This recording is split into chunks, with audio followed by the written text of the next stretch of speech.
സ്ഥലമാണിത്, കൊഴുക്കല്ലൂര്. ഇവിടേക്ക് വരുമ്പോ ആരും എന്നോടൊന്നും പറഞ്ഞിട്ടൊന്നുമില്ല. ഇവിടെ ഒരു പാലം വേണമെന്നൊന്നും പറഞ്ഞിട്ടല്ല ഞാൻ ഇങ്ങോട്ട് അന്നത്തെ ആ ഒരു തെരഞ്ഞെടുപ്പ് സമയത്ത് നിങ്ങളെ സ്വീകരണം വാങ്ങിക്കൊണ്ട് വന്നത്. അന്ന് ഇവിടുന്ന് അപ്പുറത്തേക്ക് ആരോ കാണാൻ വേണ്ടി പോയി, ഇപ്പുറത്തേക്ക് നടക്കുമ്പോ ഫോട്ടോഗ്രാഫർ ഒരു ഫോട്ടോ എടുത്തതാണ്. പിന്നീട് നമ്മളത് സോഷ്യൽ മീഡിയയിൽ ഇട്ട് നിങ്ങളുടെ നാടിന്റെ ആവശ്യം അത് തീർച്ചയായിട്ടും ഇവിടുന്ന് അപ്പുറത്തേക്ക് മുറിച്ചു കടക്കാനുള്ള ഒരു പാലമാണ് എന്നുള്ളത് മനസ്സിലാക്കുന്നത്. തീർച്ചയായിട്ടും അത് മനസ്സിന്റെ ഉള്ളിലുണ്ട്. നമുക്കത് നടപ്പിലാക്കാൻ വേണ്ടിയിട്ടുള്ള കാര്യങ്ങളൊക്കെ ചെയ്യാൻ ഞാൻ നിങ്ങളോടൊപ്പം ഉണ്ടാകും എന്നുള്ളത് ആമുഖമായിട്ട് മാത്രം നിങ്ങളെ അറിയിക്കുകയാണ്. പിന്നെ ബഹുമാന്യനായിട്ടുള്ള മെമ്പർ ഒത്തിരി കാര്യങ്ങൾ ഇവിടെ സൂചിപ്പിച്ചു. അതൊക്കെ ഗൗരവമായിട്ട് ഈ നാടിന്റെ ഏറ്റവും പ്രധാനപ്പെട്ട വിഷയങ്ങളാണ് എന്ന് ഞാൻ മനസ്സിലാക്കുന്നു. അതിനു വേണ്ടിയിട്ടുള്ള കാര്യങ്ങളൊക്കെ ചെയ്യുന്നതിന് വേണ്ടിയിട്ടുള്ള ശ്രമം എന്റെ ഭാഗത്തു നിന്നുണ്ടാകും എന്നുള്ളത് അറിയിക്കുകയാണ്.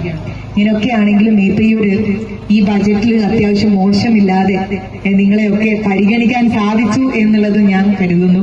നമ്മുടെ മേപ്പയ്യൂര് ടൗണിന്റെ ഒരു വികസനവും മേപ്പയ്യൂര് ബസ് സ്റ്റാൻഡ് അവസാനം നമ്മള് ജയിച്ചതിന് ശേഷം അവിടെ റോഡ് ഷോക്ക് വന്നപ്പോൾ മഴ പെയ്ത് ഇറങ്ങുമ്പം പറഞ്ഞത് ആരോ ഒന്ന് വിളിച്ചു പറഞ്ഞു, ഈ ബസ് സ്റ്റാൻഡിന്റെ കാര്യം ഓർമ്മ വേണം, മറക്കരുത്.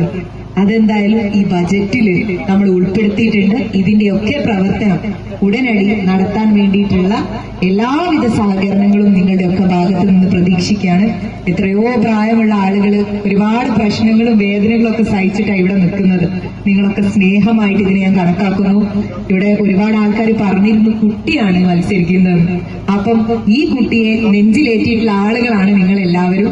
ഇനിയും നിങ്ങളുടെയൊക്കെ മകൾ എന്നുള്ള രൂപത്തിലുള്ള സ്നേഹവും വാത്സല്യവും നിങ്ങൾ നൽകണം എന്ന് കൂടി അറിയിച്ചുകൊണ്ട് നമുക്ക് ഈ പേരാമ്പ്ര നിയോജക മണ്ഡലത്തിൽ നിങ്ങളൊക്കെ ആഗ്രഹിക്കുന്ന രൂപത്തിലുള്ള പ്രവർത്തനം നടത്താൻ സാധിക്കട്ടെ. ഈ സ്വീകരണം ഒരുക്കിയതിന്, ഇത്രയും നേരം ഇവിടെ കാത്തുനിന്നതിന് നിങ്ങൾ എല്ലാവരോടും, ചെറിയ കുഞ്ഞു മക്കൾ മുതൽ മുതിർന്ന കാരണവന്മാരായിട്ടുള്ള കാരണോത്തികളായിട്ടുള്ള അമ്മമാരോടും ഉമ്മമാരോടും ഒക്കെ എന്റെ ഹൃദയം തട്ടിയിട്ടുള്ള നന്ദി അറിയിച്ചുകൊണ്ട് വാക്കുകൾ ചുരുക്കട്ടെ. നന്ദി.